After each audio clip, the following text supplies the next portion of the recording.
A class action lawsuit filed in January 2026 against Starbucks alleges independent testing found methylene chloride, benzene, and toluene in its decaffeinated coffee. Methylene chloride strips paint. Benzene is classified by the World Health Organization as a known human carcinogen. That is not even the most documented problem on this list.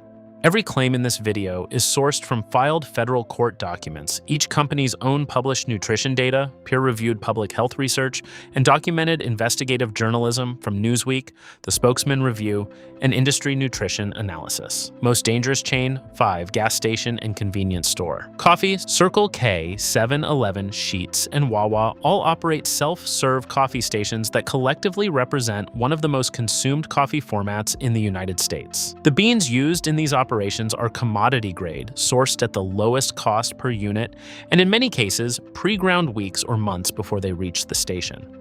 Pre-ground coffee begins losing its volatile aromatic compounds within 30 minutes of grinding, which is why specialty coffee professionals never sell pre-ground coffee for delayed use.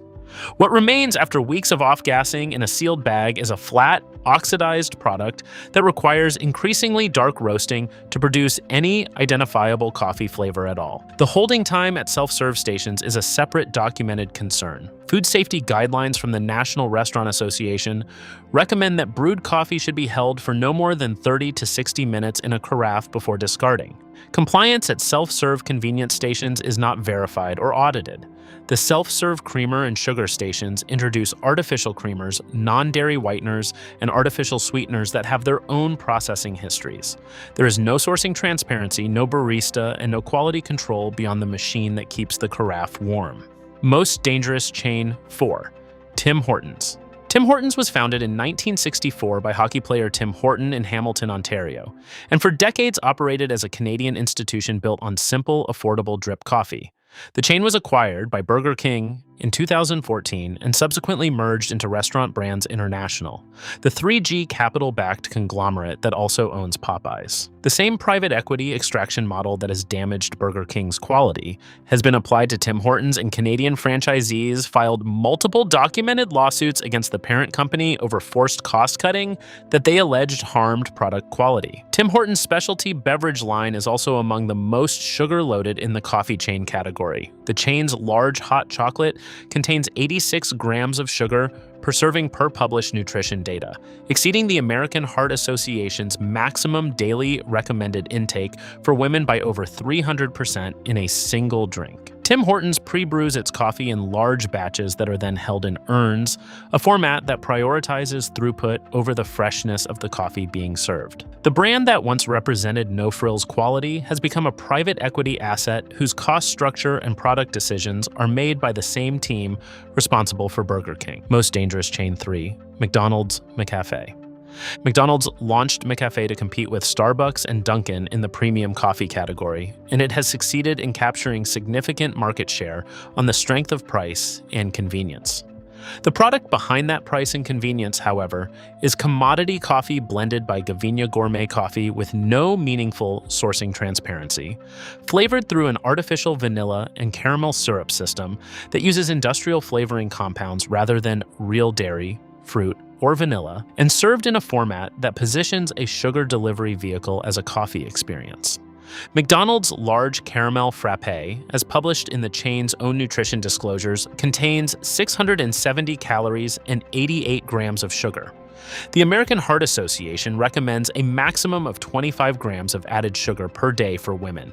A single large McCafé caramel frappe delivers more than 3.5 times that daily limit. McDonald's has not committed to removing artificial flavoring from its McCafé syrup line, and the coffee itself carries no certification of origin, no direct trade relationship with growers, and no third-party quality verification. McCafé is a well-marketed commodity product priced to undercut Starbucks while providing demonstrably lower coffee quality. Most dangerous chain, 2, Dunkin. Dunkin holds the title for the most extreme documented sugar content in the commercial coffee category, with products that the company's own published nutrition data confirms would require a viewer to consume 6 to 7 times the American Heart Association's daily added sugar recommendation in a single beverage.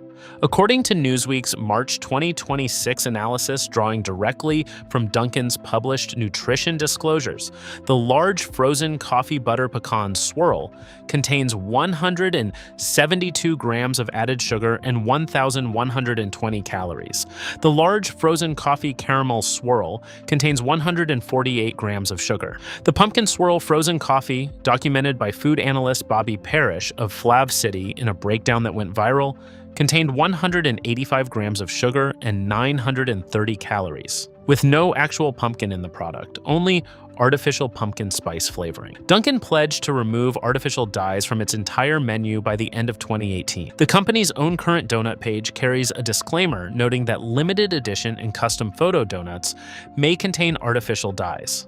The flavoring syrups across the Dunkin line use artificial flavoring compounds. Dunkin does not disclose the specific flavoring chemicals used in its syrups on its website, and even flavors marketed under real food names like French vanilla use artificial flavoring rather than real vanilla. The combination of extreme sugar loads, artificial flavoring without disclosure, and a persistent artificial dye presence in select products, despite a 7-year-old pledge to remove them, describes a chain that markets convenience and sweetness while obscuring what that sweetness actually contains. And most dangerous chain one, Starbucks Decaf. On January 15, 2026, law firm Hagens Berman filed a proposed class action lawsuit in the U.S. District Court for the Western District of Washington against Starbucks on behalf of plaintiffs Jennifer Williams of Washington and David Strauss of New York. The lawsuit alleges that independent testing conducted in January 2025 detected methylene chloride, benzene, and toluene in Starbucks Decaf House blend medium roast coffee. According to the complaint, these compounds are not typically associated with food production. Methylene chloride, also known as dichloromethane, is a chemical used to strip paint and manufacture pharmaceuticals and is used in some decaffeination processes as a direct contact solvent. Benzene is a compound found in cigarette smoke and gasoline fumes that the World Health Organization's International Agency for Research on Cancer classifies as a Group 1 known human carcinogen. Toluene is a chemical found in paints and metal cleaners. Hagens Berman attorney Steve Berman stated that Starbucks has gone to great lengths to attempt to conceal the reality behind its label. Starbucks defended itself against the claims, which have not been proven in court. This is a pending lawsuit. The compounds alleged in the complaint are not naturally occurring byproducts of roasting. If the independent testing results alleged in the lawsuit are accurate, they represent a processing stage contamination that is preventable and undisclosed. Chain worth it, Peet's Coffee. Peet's Coffee was founded in Berkeley, California in 1966 by Alfred Peet, the man who trained the original Starbucks founders and whose sourcing philosophy and roasting approach directly inspired what Starbucks claimed to be before it became what it is now. Peet's has maintained direct trade sourcing relationships with specific coffee growing regions, publishes information about its sourcing practices, and roasts coffee in small batches at its Berkeley roastery. The chain was acquired by Jabe Holding Company, but has preserved more of its specialty coffee identity than most acquired coffee brands. For customers who want a coffee chain experience without the extreme sugar loads and artificial flavoring systems of the chains above, Peet's drip coffee and straightforward espresso drinks represent a genuine step toward the specialty coffee standard. Chain worth it, Dutch Bros Coffee. Dutch Bros is the fastest growing coffee chain in the United States by location count and has built its brand around a drive-through model with a notably distinct company culture and employee treatment standard. Dutch Bros publishes its coffee sourcing relationships more transparently than McDonald's or Dunkin, and its base espresso and coffee products are prepared using higher quality beans than the commodity grade products at convenience stores or McCafé. The important distinction is that Dutch Bros' specialty drink menu, including its energy drinks and blended beverages, can be very high in sugar, mirroring the Dunkin problem in specific product categories. For customers who order Dutch Bros Americanos, black cold brew, or simple espresso drinks rather than the specialty line, the brand offers a genuinely better coffee product at a comparable price to Dunkin, with none of the processing chemicals alleged against the decaf products above. Chain worth it, your local independent coffee shop. This is the recommendation that applies to every viewer regardless of geography. An independent coffee shop with trained baristas, a relationship with a specialty roaster, and beans purchased within days of roasting provides every quality advantage that none of the chains above can match at scale. The single origin beans available at independent shops are traceable to specific farms. The barista who made your drink can tell you where the beans came from and when they were roasted. There are no artificial flavoring syrups mandated by a corporate purchasing agreement.